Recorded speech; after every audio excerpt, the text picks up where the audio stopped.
आप सभी को अचीवर्स एकेडमी के ऑनलाइन प्लेटफॉर्म में स्वागत है, अभिनंदन है। आप सभी को हमारी ओर से जोहार, नमस्कार, आदाब। जैसा कि आज सीडीपी में हम लोग जो है क्लास की ओर भी बढ़ेंगे, क्लास के साथ साथ हम लोग आज क्वेश्चन आंसर को भी लेकर के आए हैं आपके बीच में। तो हम लोग देखते हैं कि बाल विकास में किस तरह की क्वेश्चन अराइज होती है, किस तरह की क्वेश्चन उत्पन्न होती है और आपको बनाने में किस तरह की कठिनाई होती है। उन सभी कठिनाइयों का समाधान करने के लिए हम लोग यहाँ पे इकट्ठा हुए हैं और आप इस पर आपकी रोल अहम होगी। तो आप सबसे पहले जल्द से जल्द ज्वाइन करें, है ना। ज्वाइन करने के बाद फिर हम लोग कंटिन्यू करेंगे। आप जल्दी से जल्दी जुड़े और जुड़ करके आज की क्लास का बेनिफिट उठाएं। आज की जो क्लास है वो बेहद ही इम्पोर्टेंट है, वीवीआईपी है, क्योंकि आज हम लोग देखने जा रहे हैं सीडीपी यानी चाइल्ड डेवलपमेंट में आज की जो लाइव क्लास होगी उसमें क्वेश्चन की भरमार होगी और क्वेश्चन के साथ आपको आंसर भी बताई जाएगी और उन सभी आंसर को आपके सामने डिस्क्राइब भी किया जाएगा। तो आइए आज हम लोग देखते हैं बाल विकास सीडीपी में बेहद ही इंटरेस्टिंग टॉपिक। आइए तो चलिए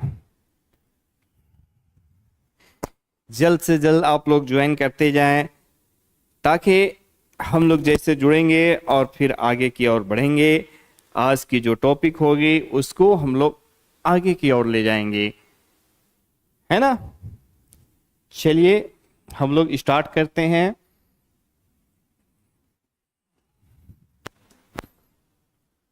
आज के टॉपिक में हम लोग देखेंगे कि हमारा जो क्लास है ना, हमारा जो क्लास है उस पर देखेंगे कि किस तरह से हम लोग आगे की ओर ले जाते हैं और कैसे उसको आगे की ओर बढ़ाते हैं, है ना। तो उससे पहले हम चाहेंगे कि आप सभी जो है थोड़ी सी जल्दी जल्दी क्लास की ओर जुड़ जाएं, क्योंकि हमारी क्लास जो है अब स्टार्ट होने जा रही है। क्लास स्टार्ट करने जा रहे हैं। तो हम चाहेंगे सबसे पहले आप लोग जुड़े और जुड़ने के बाद हम लोग आज के टॉपिक जो है उसको स्टार्ट करेंगे,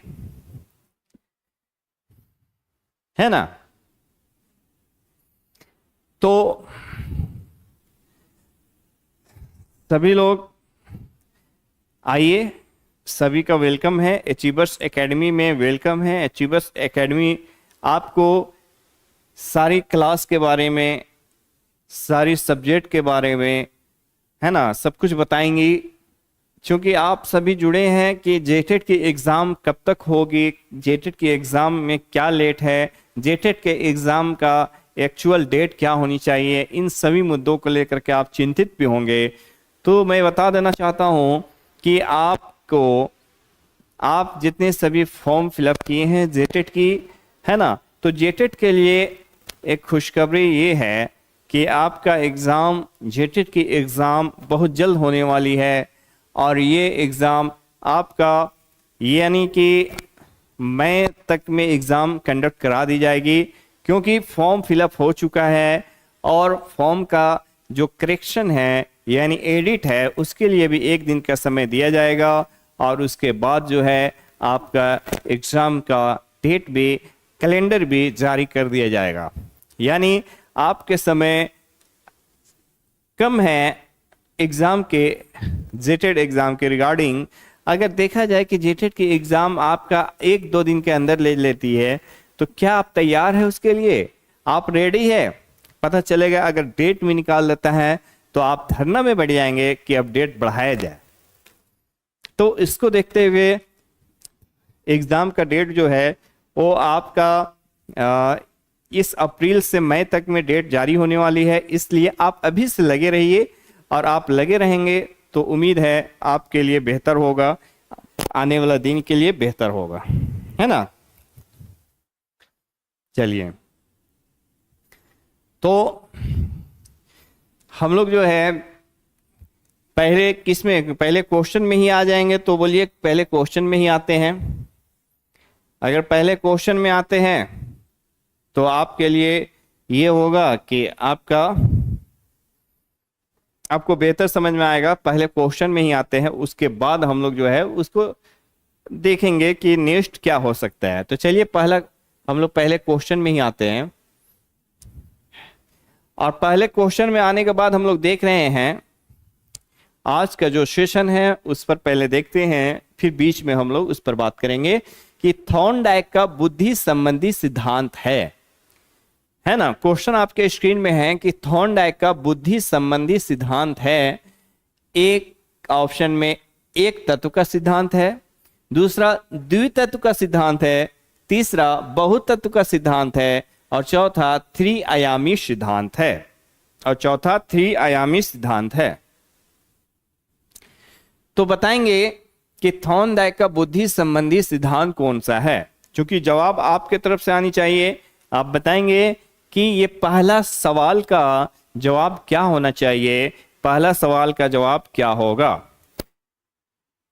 आपका बोला है कि थॉर्नडाइक का बुद्धि संबंधी सिद्धांत है, तो कौन कौन सा है ये हमने बता दिया।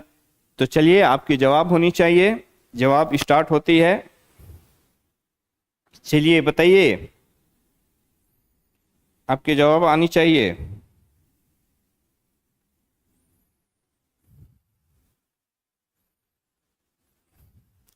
तो पहला का आंसर होगा आपका ऑप्शन नंबर सी, यानी आपका ये सी जो है वो सही होगा।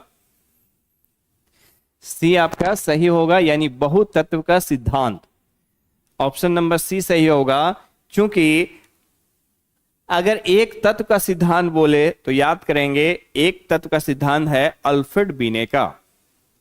अगर द्वितत्व सिद्धांत की बात कर रही है तो द्वितत्व सिद्धांत किसका है, तो स्पीयरमैन का है।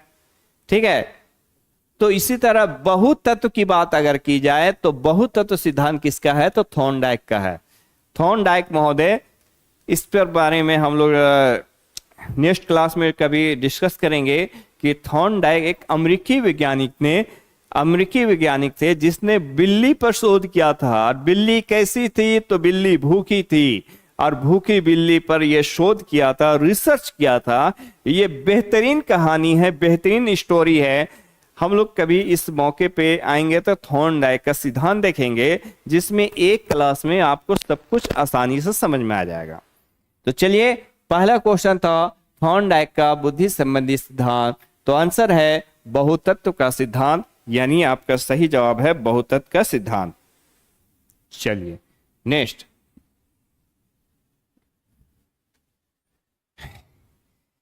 एक बालक की आयु 12 वर्ष है। बीने का बुद्धि परीक्षण करने पर वह 15 वर्ष के बीने का बुद्धि परीक्षण करने पर वह 15 वर्ष के समान बालक के समान अंक प्राप्त कर सका। उसका सही बुद्धि लब्धि किस विकल्प में दी गई है। चलिए, एक बालक की आयु 12 वर्ष है, बीने का बुद्धि परीक्षण करने पर वह 15 वर्ष के समान बालक के समान अंक प्राप्त कर सका।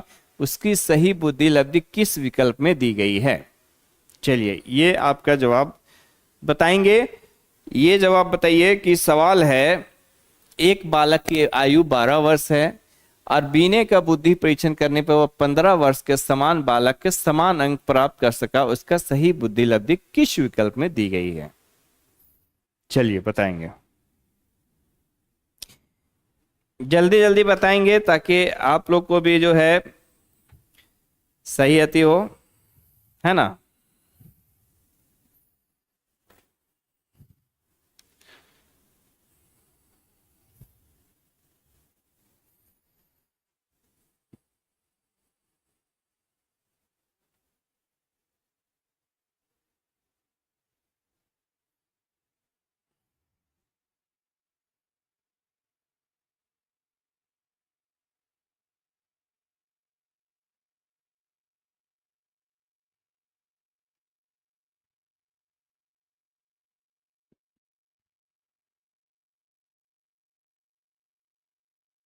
चलिए,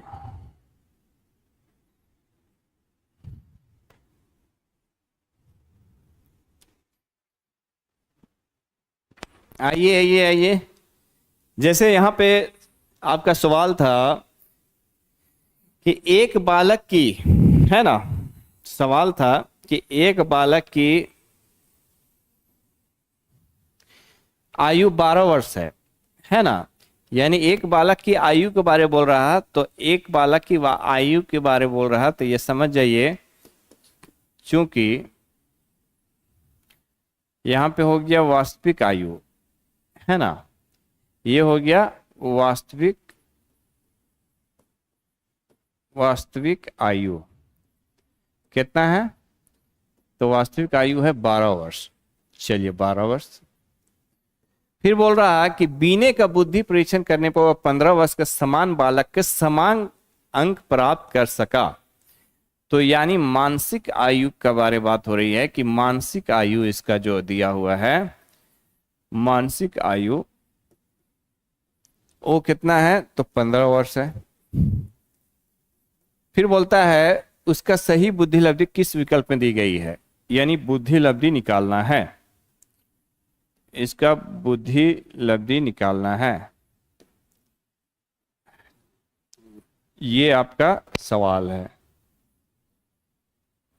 चलिए एकदम समझेंगे, बहुत आसानी के साथ है, आपको दिक्कत नहीं होगी। सवाल हम तोड़ दिए हैं, सवाल को अलग से हम खोल दिए हैं कि एक बालक की आयु 12 वर्ष है, यानी वास्तविक आयु 12 वर्ष है, और बीने का बुद्धि परीक्षण करने पर वो 15 वर्ष के समान बालकों के समान अंक प्राप्त करता है, यानी मानसिक आयु उसका 15 वर्ष हो गया। और बुद्धि लब्धि बोला है कि इस विकल्प में बुद्धि लब्धि क्या है, तो ये सवाल आपके सामने है। हम लोग को मालूम करने के लिए बुद्धि लब्धि का फॉर्मूला पुट करना होगा, यानी बुद्धि लब्धि का फॉर्मूला होता है, बुद्धि लब्धि का फॉर्मूला होता है मानसिक आयु बटा मानसिक आयु, मानसिक आयु बटा मानसिक आयु बटा वास्तविक आयु, वास्तविक आयु इंटू 100, मानसिक आयु बटा वास्तविक आयु इंटू 100 होता है। अब यहाँ पे मानसिक आयु देखेंगे तो मानसिक आयु कितना है उसको देखिए, तो मानसिक आयु 15 है बटा वास्तविक आयु कितना है, तो 12 है इंटू 100। चलिए वैल्यू को, मानसिक आयु कितना है 15, वास्तविक आयु कितना है 12 इंटू 100, क्योंकि फॉर्मूला में इंटू 100 है।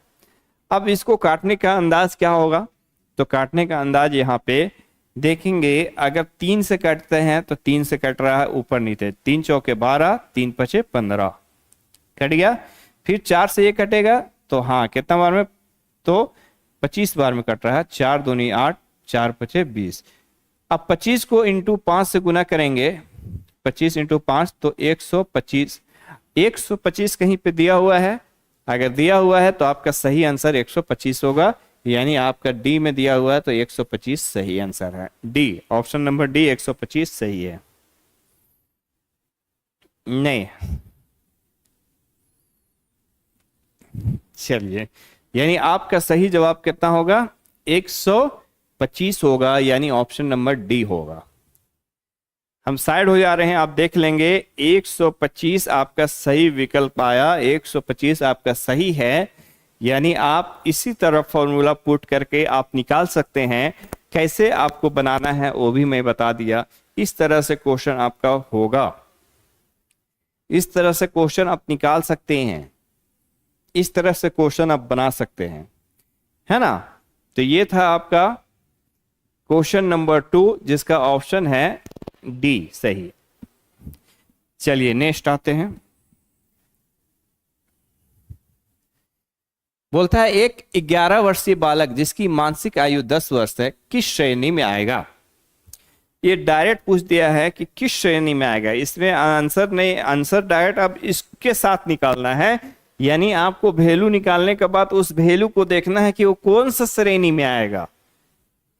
चूंकि आपको लास्ट जब क्लास हमने लिया था उसमें बता दिया था कि अगर बात की जाए प्रतिभाशाली बालक जिसकी आईक्यू 140 होती है या 140 से अधिक होती है, फिर बताया था कि श्रेष्ठ बालक उसकी आईक्यू 121 से 139 होती है। उसके बाद मैंने बताया अतिश्रेष्ठ का कि अतिश्रेष्ठ का बताया था 111 से 120 होता है। इस तरह मैं पूरे लिस्ट बता दिया था, तो आपको उसी को देख करके इसका आंसर बताना है। जैसे इसमें बोल रहा है एक 11 वर्षीय बालक, यानी 11 वर्षीय बालक जो बोला उसी में आप मान लीजिए कि वास्तविक आयु 11 वर्ष है। वास्तविक आयु कितना है? 11 वर्ष। फिर बोला है मानसिक आयु 10 वर्ष है, तो मानसिक आयु 10 वर्ष। मानसिक आयु 10 वर्ष। और फिर बोला है कि इसका निकालना है बुद्धि लब्धि, यानी बुद्धि लब्धि निकालना है, तो बुद्धि लब्धि बराबर क्वेश्चन मार्क। अब देखेंगे कि आंसर में बुद्धि लब्धि बराबर होता है मानसिक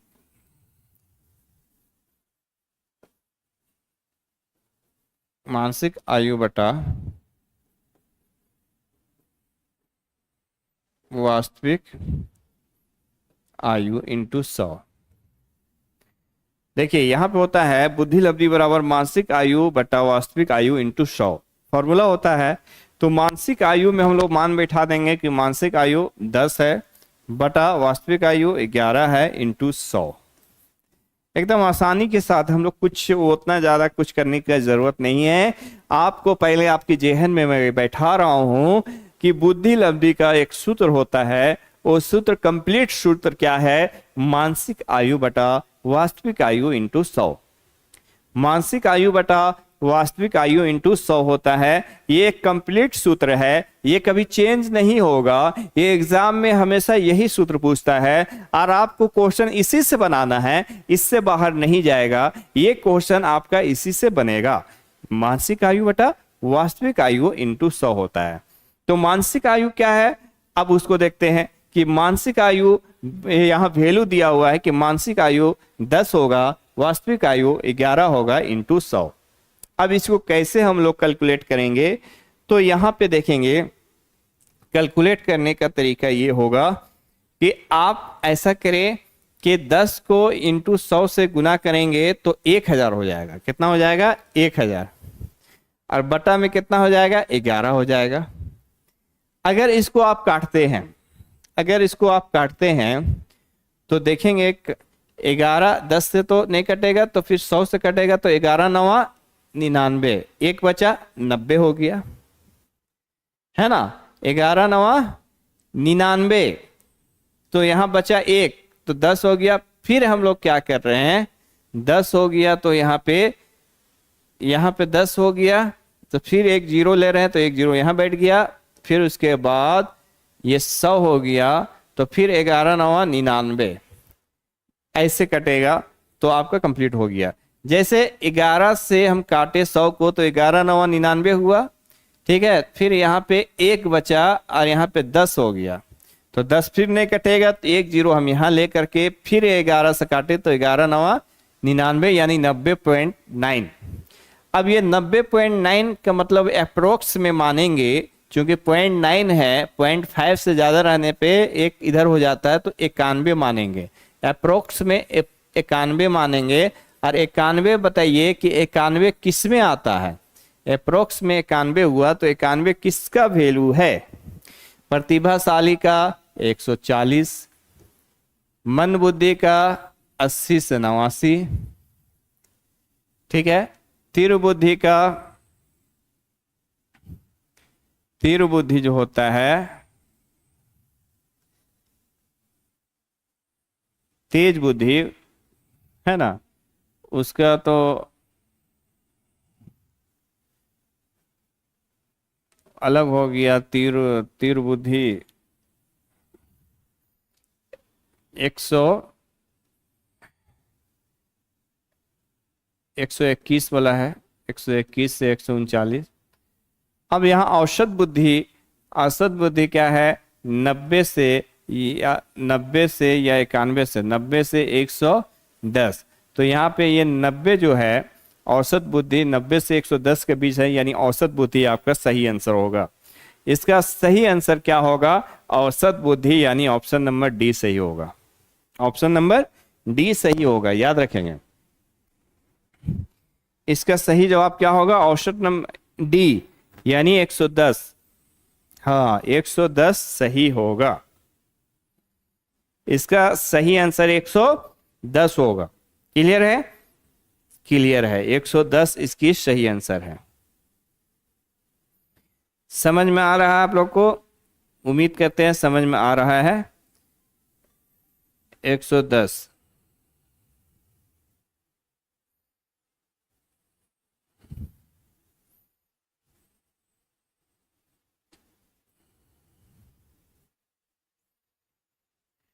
चलिए नेक्स्ट आते हैं। नेक्स्ट पूछा है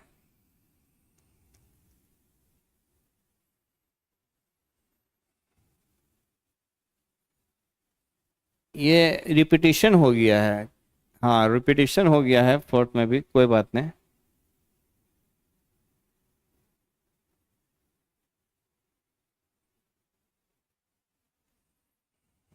कोई बात नहीं।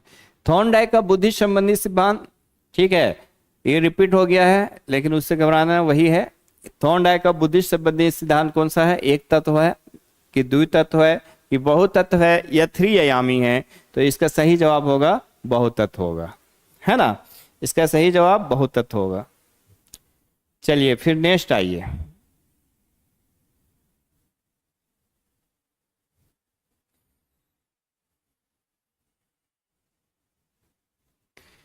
एक 16 वर्षीय किशोर की मानसिक आयु 15 वर्ष है, वह किस श्रेणी में आएगा? चलिए फिर सवाल आया है कि एक 16 वर्षीय बालक जो है उसकी मानसिक आयु 15 वर्ष है, तो वह किस श्रेणी में आएगा? एक 16 वर्षीय किशोर की मानसिक आयु 15 वर्ष है, तो वह किस श्रेणी में आएगा? तो यहां पर देखेंगे कि एक 16 वर्षीय किशोर की, तो चूंकि वास्तविक आयु की बात हो रही, तो वास्तविक आयु कितना है? 16 वर्ष। 16 वर्ष है। उसके बाद मानसिक आयु की बात हो रही, तो मानसिक आयु 15 वर्ष है ना। वह किस श्रेणी में आएगा, यानी बुद्धि लब्धि बोल रहा है। तो याद रखेंगे बुद्धि लब्धि का फॉर्मूला होता है, बुद्धि लब्धि का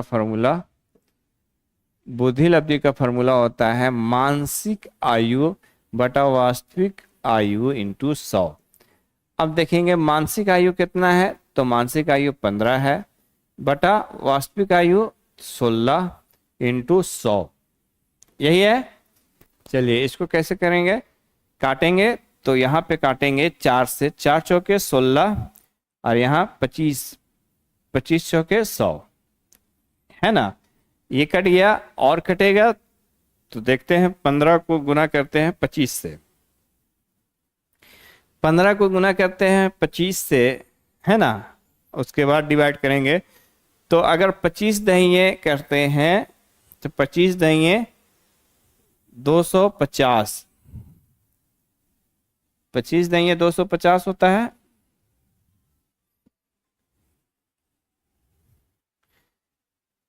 पच्चीस दहिये 250,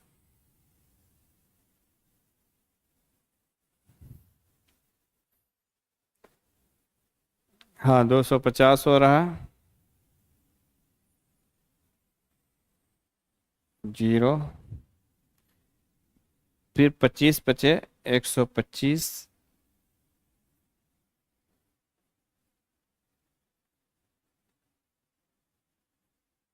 अच्छा मतलब इसमें संख्या हो जाएगा 25 करके ऐसे। खैर चलिए 25 इंटू 15 है ना, 15 पचे 75, 7 बज गया, 15 दूनी 30, 7 37, 15 पचे 75, 15 30 45 60, 15 पचे 75 का 5, 7 बज गया, 15 दूनी 30 88 375, 375 बटा कितना है 4, 4 से काटेंगे तो 9 चौके 36, फिर बचा यहाँ पे हाथ में 1 15 हुआ, 4 दिया 12, फिर 30 बचा 7 चौके यानी 93.7, यानी इसको अप्रोक्स में 94 मान सकते हैं अप्रोक्स में। चलिए आप लोग का भी आंसर यही आया, 94 आया।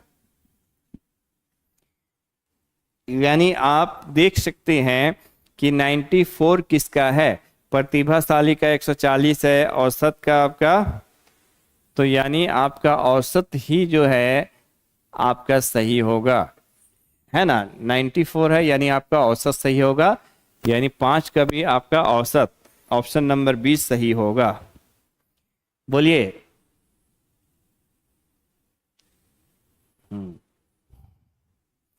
औसत नंबर 20 सही होगा। हाँ, यानी आपका इसमें भी ऑप्शन नंबर बी सही होगा। याद रखेंगे, इसका भी आंसर देख लीजिए कितना आया है, तो 94 आया है, और 94 जो है आपका बी में शामिल है। यानी आपका इसका सही आंसर जो होगा वो औसत वाला होगा, औसत वाला होगा। चलिए नेक्स्ट, नेक्स्ट में आते हैं।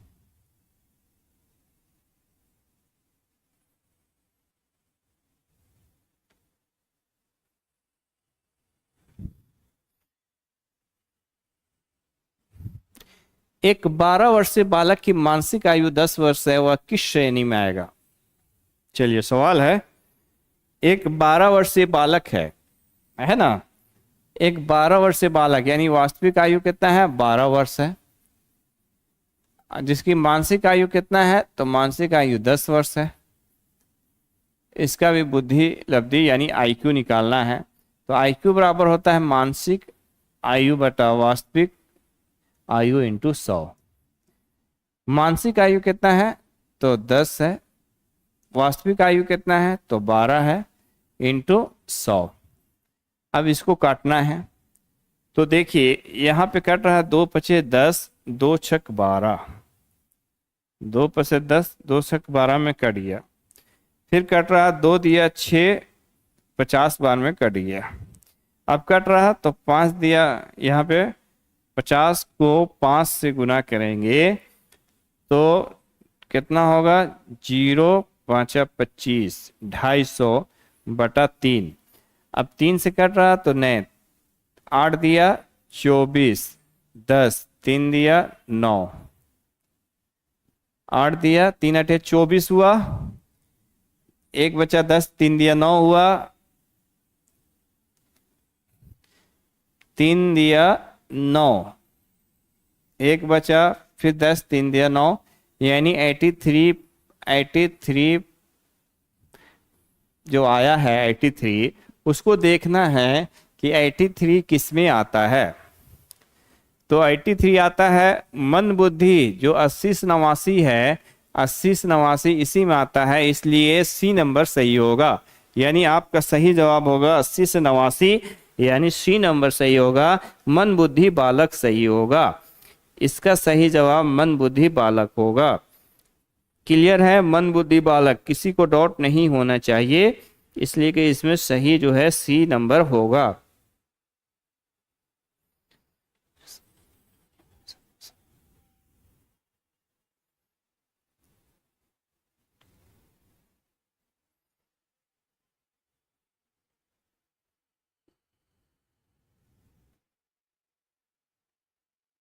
चलिए नेक्स्ट में हम लोग आएंगे, है ना, इसमें कंफ्यूजन होने की जरूरत नहीं है।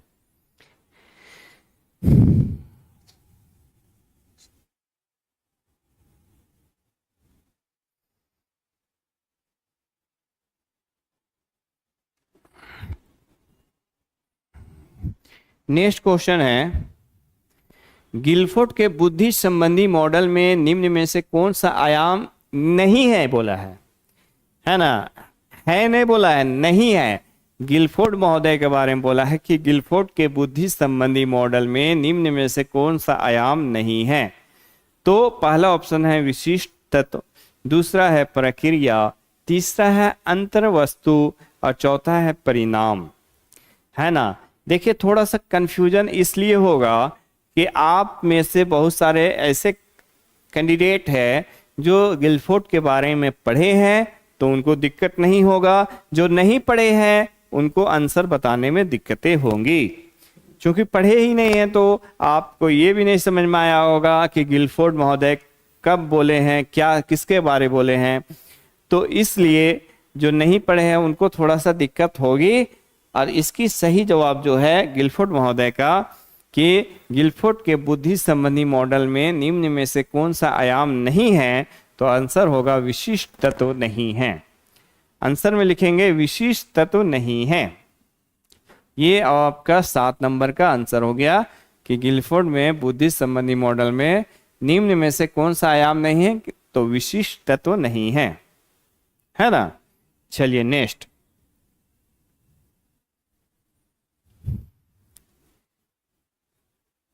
बोला है, नेक्स्ट क्वेश्चन है कि निम्न में से किसका निश्चय केवल आनुवंशिकता के आधार पर होता है। सवाल है निम्न में से किसका निश्चय केवल आनुवंशिकता के आधार पर होता है, या आपको बोल दिया है कि निम्न में से किसका निश्चय केवल आनुवंशिकता के आधार पर होता है। बुद्धि का, लिंग का, व्यक्तित्व का, ऊंचाई का। है ना, ये आपके पास 4 ऑप्शन है, बुद्धि का, लिंग का, व्यक्तित्व का, ऊंचाई का। निम्न में से किसका निश्चय केवल आनुवंशिकता के आधार पर है, तो याद रखता है कि निम्न में से सिर्फ बुद्धि पर, है ना, बुद्धि पर आनुवंशिकता के आधार पर होता है। बुद्धि, है ना, केवल बुद्धि पर आनुवंशिकता का आधार होता है, बुद्धि पर, याद रखेंगे। तो इसका सही जवाब क्या होगा, बुद्धि होगा।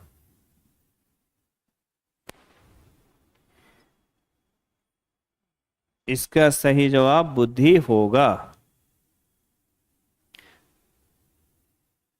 चलिए, हाँ ठीक है, आगे बढ़ते जाते हैं। नेक्स्ट,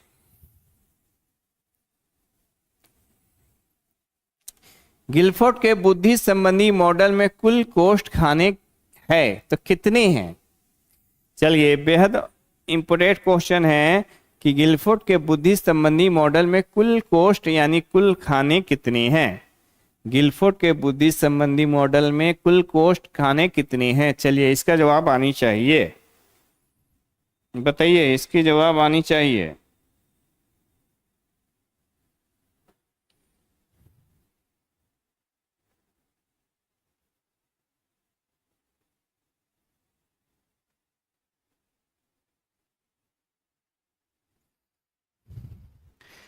यानी बोलता है गिलफोर्ड के बुद्धि संबंधी मॉडल में कुल कोष्ठ यानी खाने कितने होंगे, तो इसकी सही जवाब है 30 या 60 या 80 या 120। तो आंसर होगा 120। 120 इसकी सही जवाब है। यानी गिलफोर्ड के बुद्धि संबंधी मॉडल में 120 खाने होते हैं, 120 कोष्ठ होते हैं। कितने होते हैं, 120 होते हैं। नेक्स्ट,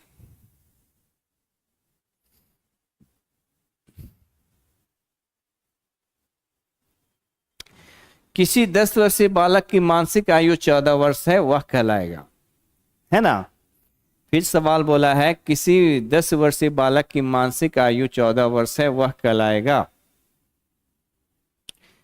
तो डायरेक्ट लिखिए, क्योंकि फॉर्मूला पता है IQ बराबर मानसिक आयु। तो मानसिक आयु कितना है, यहाँ दिया हुआ है 14, तो 14 लिख दिए।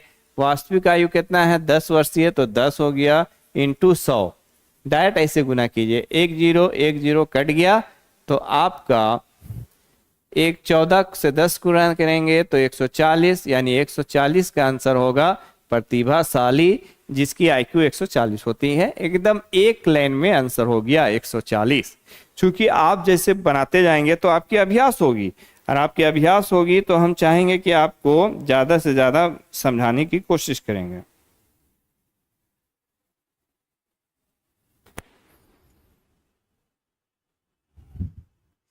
यानी आपका सही जवाब 140 होगा, इसमें किंतु परंतु होने की जरूरत नहीं है।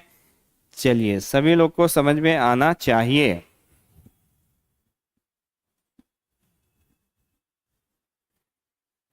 नेक्स्ट,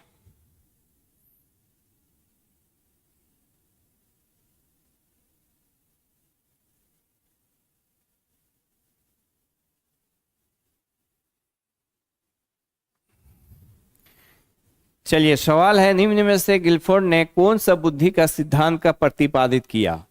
हाँ, इनमें से गिलफोर्ड ने कौन सा बुद्धि सिद्धांत का प्रतिपादित किया।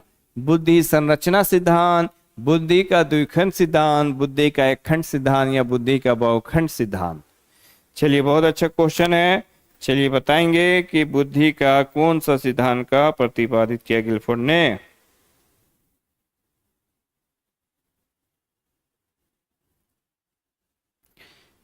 गिलफोर्ड महोदय ने किसका बुद्धि का कौन सा सिद्धांत का प्रतिपादित किया।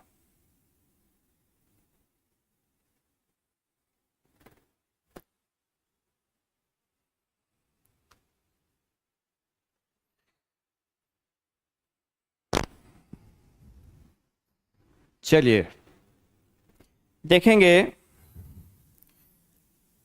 यहाँ पे देखने की जरूरत है, समझने की जरूरत है और सोचने की जरूरत है। चूंकि बाल विकास में बहुत सारी क्वेश्चन पर सवाल उठती है कि उस पर सोच करके, तर्क करके, चिंतन करके बनाया जाता है। इसका सही जवाब निकालने का उपाय ये है कि बुद्धि का, यहाँ पे देखेंगे, बुद्धि संरचना सिद्धांत, बुद्धि का द्विखंड सिद्धांत स्पेयरमैन का, बुद्धि का एक खंड सिद्धांत अल्फ्रेड बिने का, बुद्धि का बहुखंड सिद्धांत थॉर्नडाइक का। तो फिर बुद्धि संरचना सिद्धांत किसका होगा। तो बुद्धि संरचना सिद्धांत ही होगा आपका गिलफोर्ड महोदय का। तो आपका ये भी गलत, ये भी गलत, ये भी गलत, तो ये सही है। बुद्धि संरचना सिद्धांत सही है। गिलफोर्ड महोदय ने बुद्धि संरचना सिद्धांत का प्रतिपादित किया है। क्लियर है। तो क्लियर है।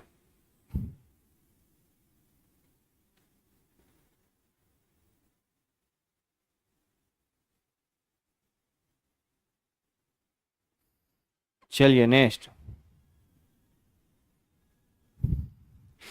निम्न में से बुद्धि का बहुखंड सिद्धांत प्रतिपादित किया। अब इनमें से कौन है जो बहुखंड सिद्धांत का प्रतिपादित किया। इनमें से कौन है जो बहुखंड सिद्धांत का प्रतिपादित किया। बहुखंड सिद्धांत के बारे में किसने बताया। बहुखंड के सिद्धांत को कौन विचार दिया।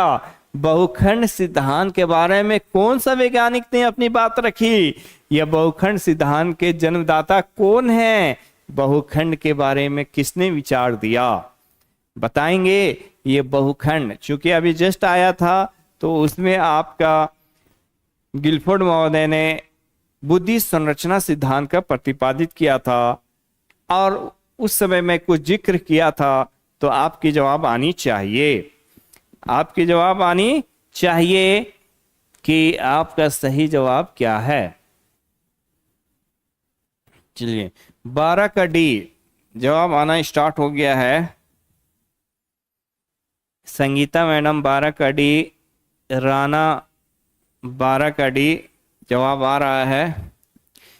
तो बिल्कुल सही जवाब होगा, 12 का डी सही जवाब होगा। थॉर्नडाइक महोदय जो है, उसी ने बुद्धि का बहुतत्व खंड का सिद्धांत दिया। बिल्कुल बिल्कुल इलियास सर, बिल्कुल 12 का डी क्या होगा, 12 का डी होगा। बुद्धि का बहुखंड सिद्धांत किसने दिया। तो आपका थॉर्नडाइक महोदय ने दिया।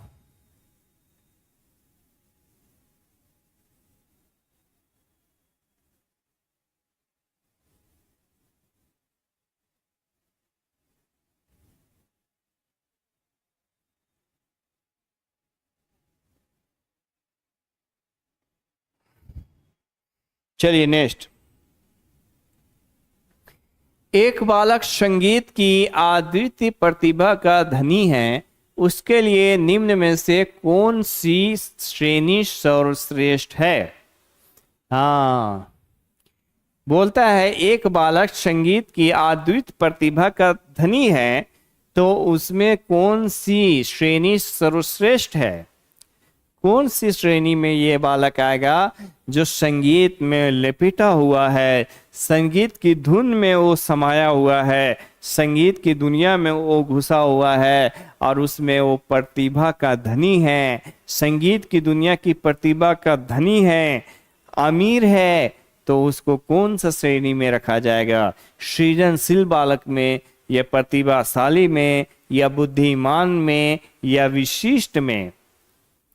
चलिए, ये जवाब आनी चाहिए आपके तरफ से कि इसकी सही जवाब क्या होगी और कौन सी श्रेणी में रखी जाएगी।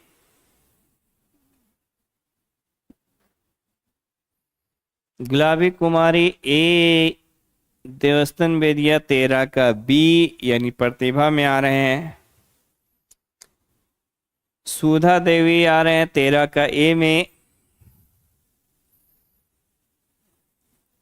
13 का ए में। राणा जी भी 13 का ए में आ रहे हैं।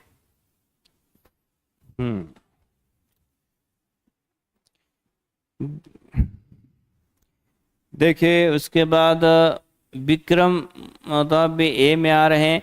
ए का मतलब होता है सृजनशील, और सृजनशील का मतलब होता है कि जो नई वस्तु का निर्माण करता है, नई वस्तु बनाता है, नया चीज का विस्तार करता है, तो उसको बोलते हैं सृजनशील बालक बोलते हैं। तो इसमें जो है एक बालक संगीत की अद्वितीय प्रतिभा का धनी है, ठीक है, तो वो जो है वो किस श्रेणी में आएगा? ये कंसेप्ट डायरेक्ट आपका दूसरा हो रहा है, तो इस पे आपको आना होगा। 13 के ए बोल रहे हैं, लेकिन ये ए नहीं होगा, ये बालक विशिष्ट बालक कहलाएगा ना, ये विशिष्ट में आएगा, डी, ऑप्शन नंबर डी में आएगा। क्योंकि ये बालक जो है संगीत की दुनिया में अद्वितीय प्रतिभा का धनी बन गया है। तो विशिष्ट का मतलब होता है अगर वो चोर है तो भी विशिष्ट है, प्रतिभा है तो भी विशिष्ट है, और उसके अंदर टैलेंटेड है तो भी विशिष्ट है, उसके अंदर वो अगर विकलांग है तो भी विशिष्ट है। यानी सब चीज में जो विशिष्ट पाया जाता है उसको बोलते हैं विशिष्ट बालक। और प्रतिभा का मतलब होता है कि वो हर चीज में सिर्फ तेज, तर्रार, फराटेदार इंग्लिश, हर चीज मतलब हर चीज, हर गुण में देखिएगा तो हर चीज में वो जब तेज होता है तो प्रतिभाशाली होता है। लेकिन ऐसे बालक जो है क्या है, संगीत में आगे है लेकिन पढ़ने में जीरो है, तो इसलिए ऐसे बालक को विशिष्ट बालक कहते हैं। और विशिष्ट बालक का कंसेप्ट ये है कि किसी एक काम में आगे है, बाकी काम में पीछे है, तो वैसे बालक को विशिष्ट बालक की दर्जा दी जाती है। विशिष्ट बालक में ये फरमान है कि किसी एक में वो तब जब तेज होते हैं तो उसको विशिष्ट बोले जाते हैं, और बाकी कामों में वो फेल होते हैं, इसलिए उसे विशिष्ट की संज्ञा दी जाती है। तो विशिष्ट बालक इसके सही जवाब होगा, यानी ऑप्शन नंबर डी सही जवाब होगा, विशिष्ट बालक होगा। नेक्स्ट।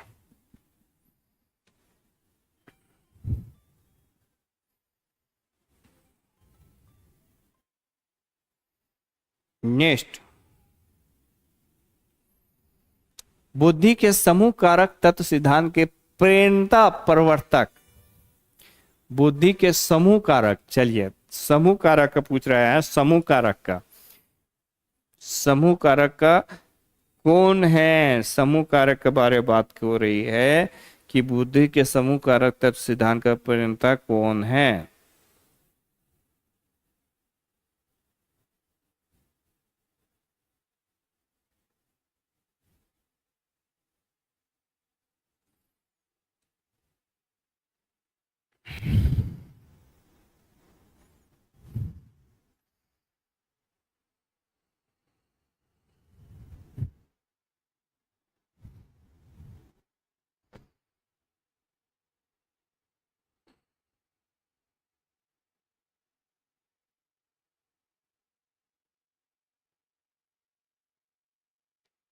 चलिए बताएंगे बुद्धि के समूह कारक तत्व सिद्धांत के परिणमता। चलिए बताएंगे 14 का बी, थर्स्टन। बुद्धि के समूह कारक तत्व सिद्धांत के परिणमता प्रवर्तक।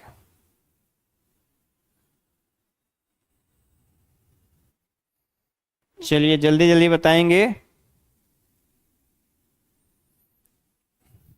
बताएंगे। देखिए आप सभी का एग्जामिनेशन बहुत कमिंग सून में है, आप लगे रहिए, क्योंकि अचानक अगर डेट आपका निकल जाती है आजकल में भी तो आप बोलिएगा कि नहीं इतना जल्दी निकल गया तो हम लोग का तैयारी कैसे होगा। तो आप तैयारी में लगिए, तैयारी को आप इम्पोर्टेंट समझिए, क्योंकि जैसे सरकार अभी साइलेंट है तो समझिए कि कुछ ना कुछ तैयारी चल रही है अंदर से, और अचानक डेट आपका कैलेंडर आएगा, अकबकाहट होगा, अकबकाहट में आप किसको पढ़ेंगे किसको छोड़ेंगे ये कंफ्यूजन हो जाता है। इसलिए अभी से आप लगातार घरों में रिवीजन करें, कम से कम 2 घंटा का समय दे। आपका जेटेट एग्ज़ाम निकलना हमारा गारंटी है। सिर्फ हमारे साथ हमारी चीज़ों को, हमारी टॉपिक को, हमारी क्लास को आप जो है उसको रिवीजन करें। जितनी विषय की क्लास हो रही है उन सभी का रिवीजन करें, और मैं भरोसा दिलाता हूं कि आपका एग्ज़ाम के समय आपका सिर्फ और सिर्फ टेस्ट सीरीज चलेगी, और उस टेस्ट सीरीज में आपका क्वेश्चन देखने को मिलेगा, आपका क्वेश्चन भिड़ने का मिलेगा। इसलिए आप पहले प्रैक्टिस करें। आप मैथ को भी प्रैक्टिस में एकदम कोई भी क्वेश्चन 1 मिनट से ज़्यादा में नहीं बनना चाहिए, ऐसा ट्रिक के साथ बनाएं। या सीडीपी हो, हिंदी हो, इंग्लिश हो, जो भी हो, जीएस हो, सबको आप 1 घंटे के अंदर में, ये 1 मिनट के अंदर में बनाइएगा, तो आपके लिए स्पीड जो है वो एग्जाम में बहुत फायदा होगा, बेनिफिट होगा। हम जितने हमारे साथ जुड़े हैं उन सभी से कहना चाहता हूं कि आप टाइम मैनेज सीखिए कि टाइम कैसे एग्जाम में बचाना है, और सभी को 150 नंबर का एग्जाम होगा, कंडक्ट कराया जाएगा। तो आप सभी ये टारगेट लीजिए और ये वचन लीजिए कि 150 में हम 125-30 का एवरेज आपका लाएंगे। तो आप 125, 130, 140 लाएंगे, ये टारगेट लेके चलिए, क्योंकि आपका 150 में इतना नंबर लेकर के चलना है कि इतना नंबर आएगा। क्योंकि इतने दिनों से हम क्लास में जुड़े हुए हैं, इतने दिनों से क्लास कर रहे हैं, तो इसका बेनिफिट आपको मिलेगा। आप सिर्फ जुड़े रहें, आपकी क्लास का गारंटी हम लेते हैं, बाकी आपके साथ चाहिए, और साथ जब मिलेगी तो हम लोग जो है आगे आपके साथ जो है हर कदम से कदम मिला करके चलेंगे।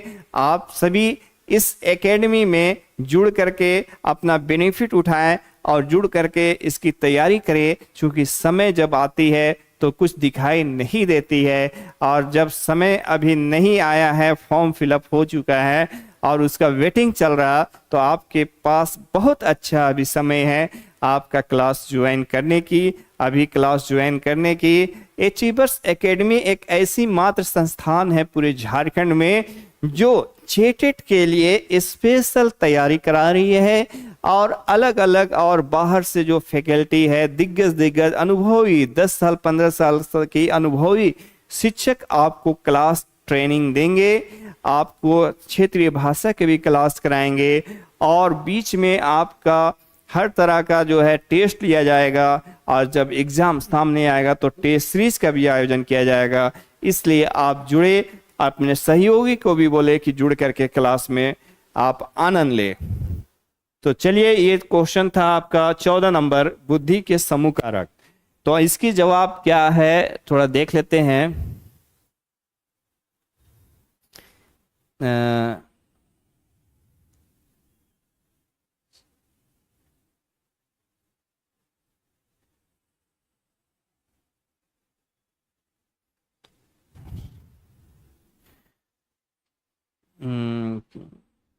चलिए, यानी थर्स्टन बुद्धि के समूह कारक तत्व सिद्धांत के प्रवर्तक है थर्स्टन। आपका 14 का बी जो है वो सही है, बुद्धि के समूह कारक यानी थर्स्टन आपका सही है। थोड़ा सा क्वेश्चन नंबर 14 में हमको कंफ्यूजन है, थोड़ा सा कंफ्यूजन है, लेकिन थर्स्टन में ज्यादा चांस लग रहा है हमको। थर्स्टन में ज्यादा चांस लग रहा है, इसलिए हम थर्स्टन की तरफ गए हैं। इसलिए देखिए, थॉर्नडाइक तो हो गया आपका बहुकारक, ये तो आपका नहीं होगा, है ना। स्पीयरमैन भी नहीं होगा, क्योंकि स्पीयरमैन जो है वो आपका द्वितारक और त्रितारक का बात है ना। तो यहाँ समूह कारक में थर्स्टन और थॉमसन है, तो थॉमसन, ये थर्स्टन का चांस लग रहा है, इसलिए थर्स्टन की तरफ चलते हैं। ये आपका 14 का बी होगा। चलिए नेक्स्ट,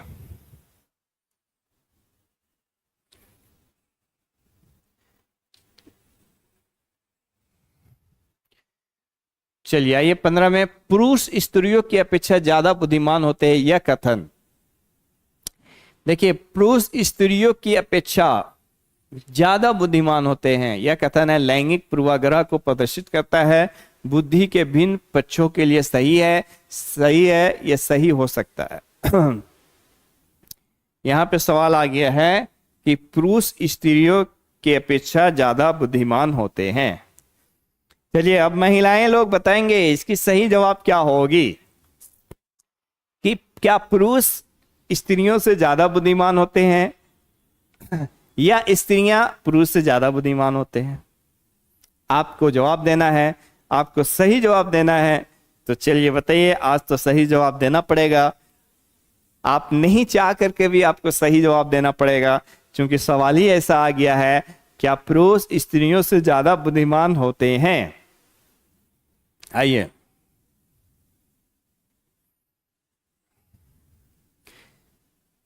चलिए, जवाब आना स्टार्ट हो गया है, जवाब आना स्टार्ट हो गया है।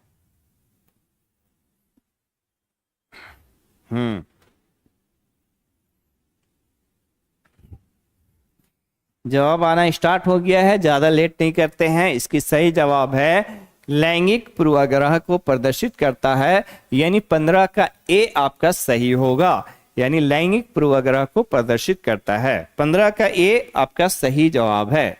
चलिए नेक्स्ट, एक बच्चे की मानसिक आयु 12 वर्ष है एवं वास्तविक आयु 10 वर्ष है, तो उसका बुद्धि लब्धि क्या होगी, है ना। यानी बोला है एक बच्चे की मानसिक आयु, तो मानसिक आयु 12 वर्ष है, वास्तविक आयु 10 वर्ष है, तो उसकी बुद्धि लब्धि क्या होगी। तो IQ बराबर होता है फॉर्मूला मानसिक आयु, तो MA/CA × 100। अभी हम लोग इंग्लिश से लिख रहे हैं, इसलिए कि जानना जरूरी है, इंग्लिश के बारे में जानेंगे कि IQ बराबर होता है MA मतलब मानसिक आयु, मानसिक एज, मानसिक आयु, CA chronical age into, chronical मतलब वास्तविक आयु इंटू 100। अब मानसिक आयु का वैल्यू कितना दिया है, तो 12 दिया है, CA मतलब वास्तविक आयु 10 दिया है, इंटू 100। एक जीरो के साथ एक जीरो कट गया, ऊपर में बचा 12 इंटू 10, जब गुना करेंगे तो 120, और 120 आपका C नंबर में सही जवाब है। C नंबर में 120 है, यानी सही जवाब है। देखिए, इस तरह का क्वेश्चन जब आएगा तो आपका बनना चाहिए, हम चाहेंगे कि आपका क्वेश्चन एक भी ना छूटे, आपका प्रॉपर क्वेश्चन बने। इतनी मेहनत के साथ आपके बीच में PPT बना करके जब ले करके आया हूं, तो हम चाहेंगे कि आपका क्वेश्चन आपका बने एकदम 100%, सब स्ट्रॉन्ग हो जाइए। इतना क्वेश्चन बार बार आ रहा है कि आपका सॉल्यूशन जो है वो आसानी से हो जाए। चलिए 120 सही है, और आपका मैथमेटिक्स भी इसमें आ जा रहा, मजबूती आ जा रहा। नेक्स्ट, एक बालक जिसकी बुद्धि लब्धि 105 है उसे वर्गीकृत किया जाएगा। एक बालक जिसकी बुद्धि लब्धि 105 है उसे वर्गीकृत किया जाएगा, बताइए। ये क्वेश्चन है, एक बालक जिसकी बुद्धि लब्धि 105 है तो उसकी वर्गीकृत किया जाएगा, तो कौन सा बालक होगा बताइए।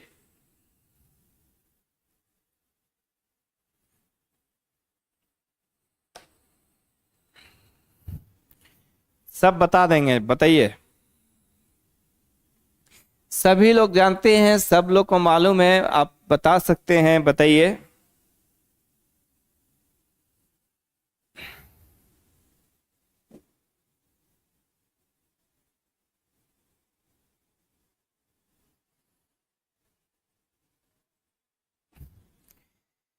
जल्दी बताइए, जल्दी जल्दी जल्दी। चलिए अब देखते हैं। एक बालक जिसकी बुद्धि लब्धि 105 है उसे वर्गीकृत किया जाएगा। श्रेष्ठ बालक जो 121 से 139 होता है, चलिए ये नहीं होगा। समान से अधिक, समान बुद्धि ये आपका 90 से 110 होता है। समान से अधिक बुद्धि यानी 111 से 120 होता है। मन बुद्धि 80 से 89 होता है। तो चलिए 105 वाला कौन है? 105 वाला कौन है बताइए। सही जवाब क्या होगा? 105 वर्गीकृत किया गया है, वो कौन सा बालक होगा? तो 105 वाला आपका समान बुद्धि यानी सी नंबर आपका सही होगा। यहाँ पे सी दे दिया है, कोई बात नहीं। तो आपका 90 से 110 यानी समान बुद्धि आपका सही होगा, क्योंकि 90 से 110 के बीच में 105 शामिल है। 90 से 110 के बीच में 105 शामिल है, इसलिए इसकी सही जवाब क्या होगा? 17 का शी, बिल्कुल। चलिए ये तो इजी सवाल था। नेक्स्ट,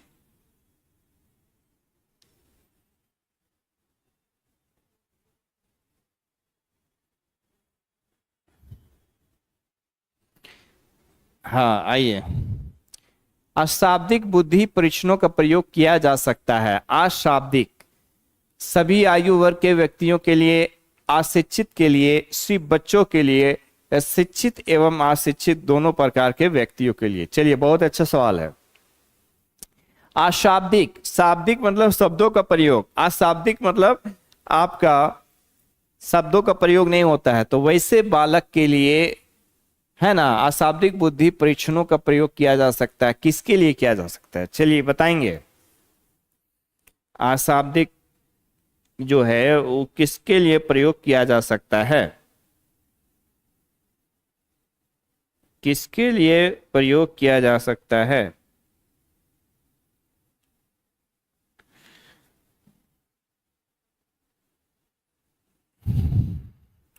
हमने बता दिए। अशाब्दिक मतलब इसमें शब्द का भंडार नहीं होता है, शाब्दिक नहीं होता है ना। इसमें परीक्षण होता है, परीक्षण के आधार पे जो है ये किया जाता है। तो बताइए अशाब्दिक बुद्धि परीक्षण का प्रयोग किया जा सकता है किसके लिए उपयोगी है? किसके लिए उपयोगी है? प्रतिमा और पूर्णिमा हाँ, चलिए सिर्फ बच्चों के लिए आंसर आया है। और बताइए, चलिए और बताइए। देखिए शाब्दिक अलग होता है, अशाब्दिक अलग होता है ना। अशाब्दिक की बात हो रही है ना, जिसमें शब्दों का यूज नहीं होता है। तो जब शब्दों का यूज नहीं होता है तो उस किसके लिए उपयोगी है? तो ये आपका अशिक्षित के लिए होगा ना। अशिक्षित के लिए यानी 18 का बी नंबर होगा। अशिक्षित के लिए, अशिक्षित वर्ग के लिए होगा, क्योंकि यहाँ अशाब्दिक का बात हो रहा है, शाब्दिक का नहीं हो रहा है। अशाब्दिक यानी शब्दों के बिना, शब्दों को बिना, जैसे ट्रायंगल बना करके, ठीक है, या फिर त्रिभुज बना करके, या कुछ भी ऐसा पेंसिल से है ना, हर तरह का बना करके हम इस तरह से बना देंगे और बोलेंगे, कोई भी बिना पढ़े लिखे बच्चों की क्या है तो कोई बता देगा, या बताएंगे इस तरह का कि ये क्या है तो कोई भी बालक बिना पढ़े लिखे वाला भी बता सकता है। ऐसा तो ये है अशिक्षित के लिए। नेक्स्ट, आप देखते हैं कि एक छात्र बुद्धिमान है। आप देखते हैं कि एक छात्र बुद्धिमान है। आप उसके अभिभावक को सूचित करेंगे कि वह बुद्धिमान है। दूसरा, उसे अतिरिक्त गृह कार्य नहीं देंगे, या वह जैसे अधिक प्रगति कर सके उस तरह उसे अनुप्रेरित करेंगे, या उसके साथ संतुष्ट रहेंगे। चलिए आप देखते होंगे कि एग्जाम में इसी तरह का कंफ्यूजन करता है, और इस कंफ्यूजन में आप भी पड़ जाते हैं।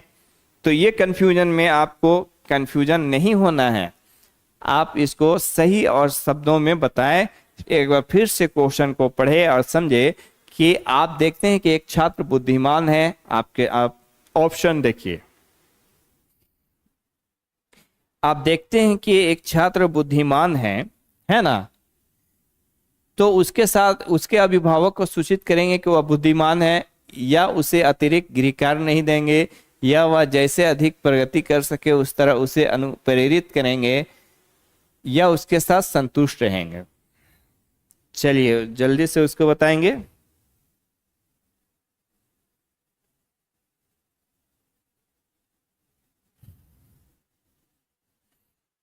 जवाब आना स्टार्ट हो गया होगा। चलिए जवाब आना स्टार्ट हो गया है।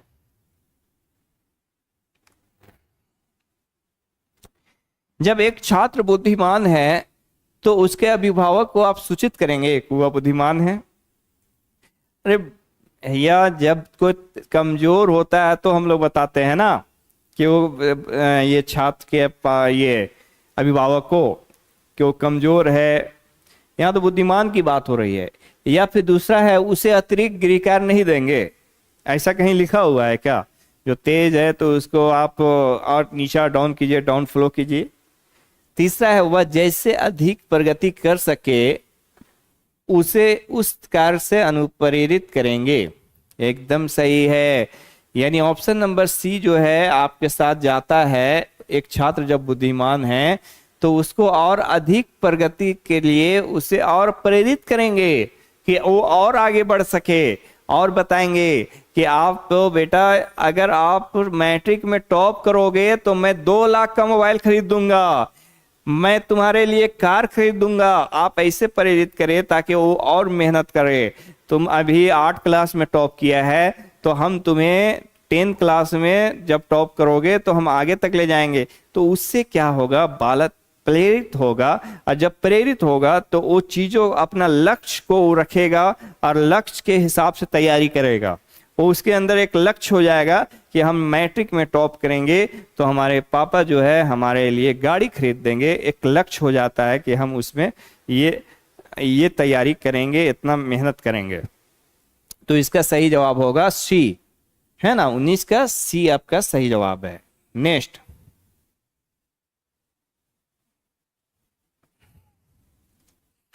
बुद्धि लब्धि यानी आईक्यू। आईक्यू बराबर क्या होता है ना। आईक्यू बराबर क्या होता है, ये सवाल पूछा है कि बुद्धि लब्धि बराबर क्या होता है। तो बताएंगे बुद्धि लब्धि बराबर क्या होता है ना। पूछा है कि बुद्धि लब्धि बराबर क्या होता है। यहां पे थोड़ा सा क्वेश्चन कंफ्यूज है, क्वेश्चन कंफ्यूज है।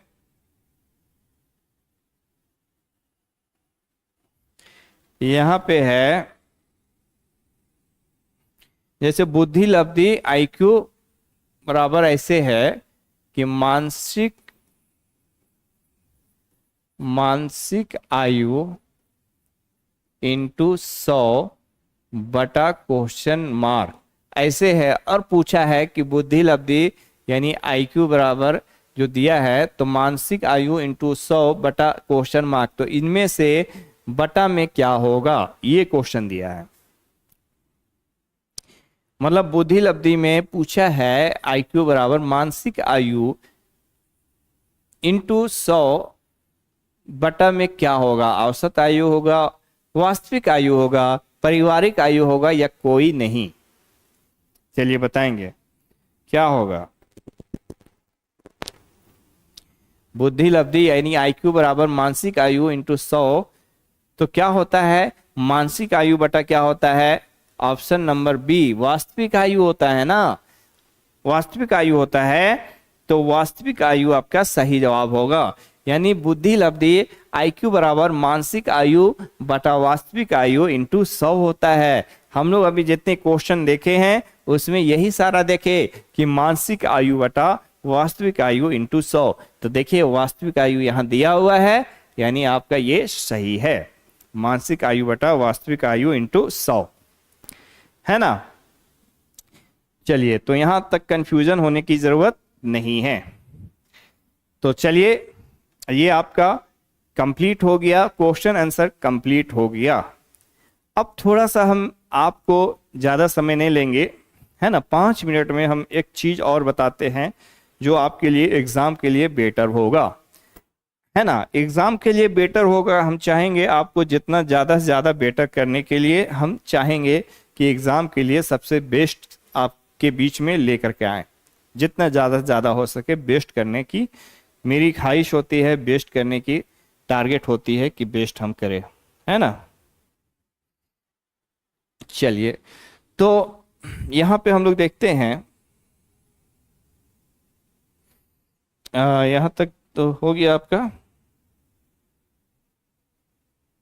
हम्म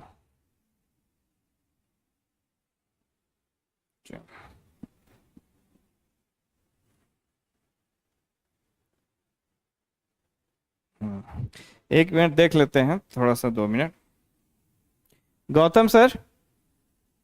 हम्म, हाँ, तो इसमें हम देख लेते हैं 2 मिनट। ब्लैंक पेज निकालिएगा, तो ये हो गया है। हाँ, इसका ब्लैंक पेज निकाल लीजिएगा, है ना। हाँ, तो चलिए इसमें हम देख लेते हैं कि आज जो था उसके बारे में, कि आज हम लोग देखें उसमें आपको एक चीज और बता देते हैं। अच्छा अच्छा अच्छा, चलिए हम देख लेते हैं कि जैसे बहुत लोग को कंफ्यूजन होता है कि बताइए बेसल वर्ष क्या होता है। नहीं लिख रहा क्यों? बेसल वर्ष क्या होता है? अच्छा, बेसल वर्ष, बेसल वर्ष क्या है ना। बेसल वर्ष के बारे में पूछता है कि ये बेसल वर्ष क्या होता है, बेसल वर्ष, है ना। कि बेसल वर्ष किसे कहते हैं, बेसल वर्ष से आप क्या समझते हैं? ये बेसल वर्ष नाम सुने हैं? तो बेसल वर्ष में बोलता है, बेसल वर्ष में बोलता है जिस अधिकतम, जिस अधिकतम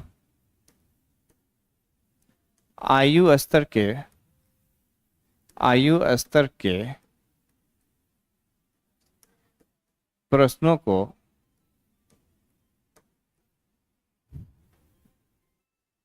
जिस अधिकतम आयु स्तर के प्रश्नों को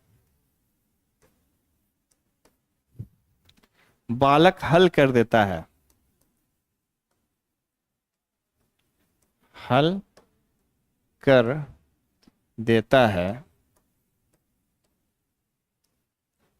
देखिए, जिस अधिकतम आयु स्तर के प्रश्नों को बालक हल कर देता है उसे बेसल वर्ष कहते हैं, है ना। बोलता है जिस अधिकतम आयु स्तर के प्रश्नों को बालक हल कर देता है उसे बेसल वर्ष कहते हैं, उसे बेसल वर्ष कहते हैं। बेसल वर्ष में बोल रहा है कि जिस अधिकतम आयु स्तर के प्रश्नों को बालक हल कर देता है उसे बेसल वर्ष कहते हैं। आप समझेंगे कि इसमें कह रहा है कि ऐसे बालक, ठीक है, जो अपने स्तर से ऊंचे स्तर के प्रश्न को हल कर देता है उसे बेसल वर्ष कहते हैं। मतलब ये हुआ कि बच्चा 8 क्लास में पढ़ता है और वो जो है 8 क्लास वाले बच्चा जो है वो 10th क्लास के प्रश्न को हल कर देता है, 12th क्लास के प्रश्न को हल कर देता है, तो वे 12 वाले जो है वो बेसल वर्ष कहलाएंगे। इसका मतलब यही हुआ कि निम्न स्तर से जो है, निम्न स्तर का जो बालक है वो बड़े स्तर के प्रश्नों को हल कर देता है तो बड़े स्तर बेसल वर्ष कहलाएंगे। जैसे इसमें क्या होता है देखेंगे कि 8 वर्षीय बालक जो है, 8 वर्ष का बालक जो है, 8 वर्ष का बालक जो है वो 12 वर्ष के प्रश्न को हल कर देते हैं, 12 वर्ष के प्रश्न को हल कर देते हैं, प्रश्न को हल कर देते हैं। तो ये 12 वर्ष क्या कहलाएगा? बेसल वर्ष कहलाएगा। ये 12 वर्ष क्या कहलाएगा? तो बेसल वर्ष कहलाएगा। इसको ध्यान में रखेंगे। यानी 8 वर्ष के बालक जो है वो 12 वर्ष के प्रश्न को जब हल कर देता है, 12 वर्ष के प्रश्न को जब हल कर देता है तो ये 12 वर्ष बेसल वर्ष कहलाएगा। एकदम क्लियर याद रखेंगे इस चीज को कि रमेश सर ने जो बताया था वो 100% सही है या नहीं है। क्योंकि हम आपको सिर्फ बाल विकास में कहानी नहीं बताते हैं कि बाल विकास में आए और कहानी जैसे बता दिए। ये सब सारी चीज जो नए चीज का निर्माण करता है, आपका एग्जाम में डायरेक्ट ये सब पूछा जाता है, वैसे चीज से अवगत करा रहे हैं। तो हमने क्या बताया कि बेसल वर्ष में इस तरह से होगा कि जिस अधिकतम आयु स्तर के प्रश्नों को बालक हल कर देता है उसे बेसल वर्ष कहते हैं। जैसे 8 वर्ष बालक 12 वर्ष के प्रश्न को हल कर देता है तो बेसल वर्ष 12 हो गया।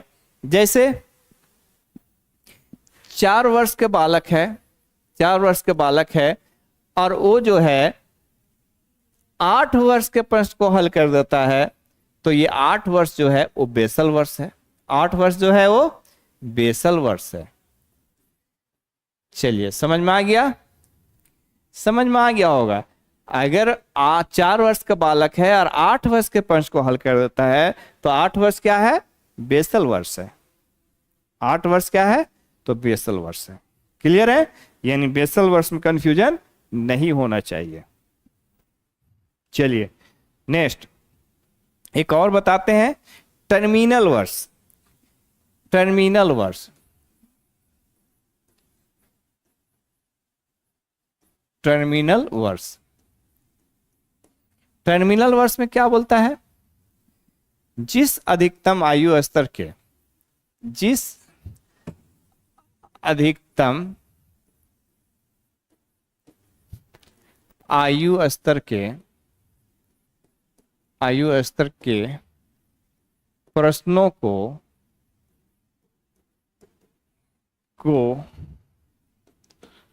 बालक हल नहीं कर पाता है, हल नहीं कर पाता है, कर पाता है, उसे टर्मिनल वर्ष कहते हैं। क्या बोला है? जिस अधिकतम आयु स्तर के प्रश्नों को बालक हल नहीं कर पाता है उसे टर्मिनल वर्ष कहते हैं। यानी टर्मिनल वर्ष डायरेक्ट बेसल वर्ष का अपोजिशन है, बेसल वर्ष के जस्ट उल्टा है। बेसल वर्ष जो था उसके जस्ट अधीन वो उल्टा है। टर्मिनल वर्ष कहता है कि जिस अधिकतम आयु स्तर के प्रश्नों को बालक हल नहीं कर पाता उसे टर्मिनल वर्ष कहते हैं। जैसे, तो देखिए जैसे 12 वर्ष का बालक है, 12 वर्ष का बालक है और वो 8 वर्ष का प्रश्न को हल नहीं कर पा रहा। 8 वर्ष का जो प्रश्न है उसको हल नहीं कर पा रहा है, हल नहीं कर पा रहा, तो ये 8 वर्ष टर्मिनल वर्ष होगा। तो ये 8 वर्ष टर्मिनल वर्ष होगा। चलिए ये आपको समझ में आ गया होगा।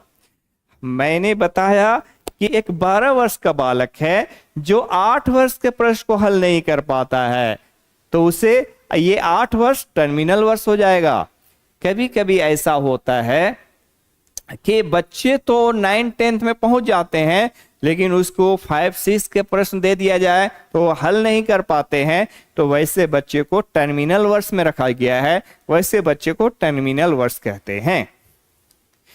जैसे एक और एग्जांपल, जैसे एक बालक है जो 15 साल का बालक है, 15 वर्ष का बालक है और वो जो है 9 वर्ष के प्रश्न को हल नहीं कर पा रहे हैं, तो ये 9 वर्ष जो है वो टर्मिनल वर्ष कहलाएगा। ये 9 वर्ष जो है वो टर्मिनल वर्ष कहलाएगा। यानी जस्ट अपोजिट है, बेसल वर्ष के जस्ट अपोजिट टर्मिनल वर्ष होता है। याद रखेंगे, यानी बेसल वर्ष में जो बालक जो होता है वो अपने से ऊपर के प्रश्न को हल कर देता है, वो बेसल वर्ष है, और जो अपने से नीचे स्तर को हल नहीं कर पाता वो टर्मिनल वर्ष है। यस, यही जानेंगे। आपका बेसल वर्ष भी कंप्लीट, टर्मिनल वर्ष भी कंप्लीट। अब जब नेक्स्ट हम लोग मिलेंगे तो नए टॉपिक के साथ मिलेंगे। आज के लिए आज की क्लास आपको सभी को शुभ रात्रि, गुड नाइट। फिर मिलेंगे चलते चलते।